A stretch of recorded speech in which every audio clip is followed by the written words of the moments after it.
Inauguration Day has been taking place on January 20th in Washington, D.C. since 1937, and before that, in March. So, of course, weather can play a pivotal role in this outdoor ceremony. Let's take a look back at the extreme weather of inaugurations past. The warmest January inauguration took place in 1981, as Ronald Reagan took office.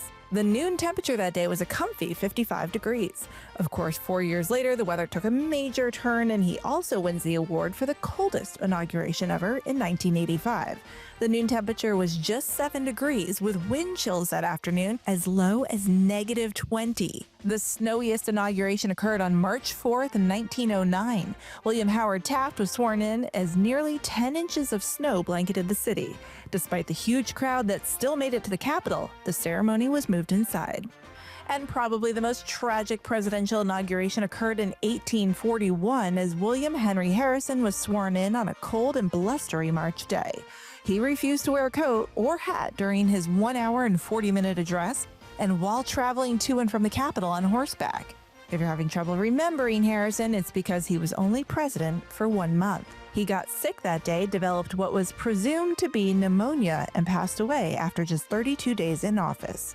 For the National Weather Desk, I'm meteorologist Emily Gracie. More recently, there were flurries about an hour before President Biden was sworn in 4 years ago, but they ended before the ceremony began. Washington's never had much snow on January 20th. The all-time record is just 3.8 inches, and that was in 1975. In 1961, a surprise snowstorm dropped 8 inches of snow the day before John F. Kennedy's inauguration. It caused the most crippling traffic jam of its time. The president-elect canceled dinner plans and reportedly only got 4 hours of sleep.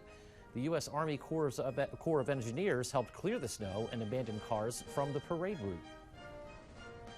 The rainiest was in 1937 during Franklin Delano Roosevelt's second inauguration. 1.77 inches of rain fell, setting a record for the day. Sleet and freezing rain also mixed in. After the soggy ceremony, the president rode back to the White House in an open car and about half an inch of rainfall on the floorboard. In 1977, it was sunny, but temperatures were just below freezing for Jimmy Carter's inauguration. The cold didn't bother him, though, as he and First Lady Rosalind Carter became the first couple to get out of their car and walk down Pennsylvania Avenue during the parade.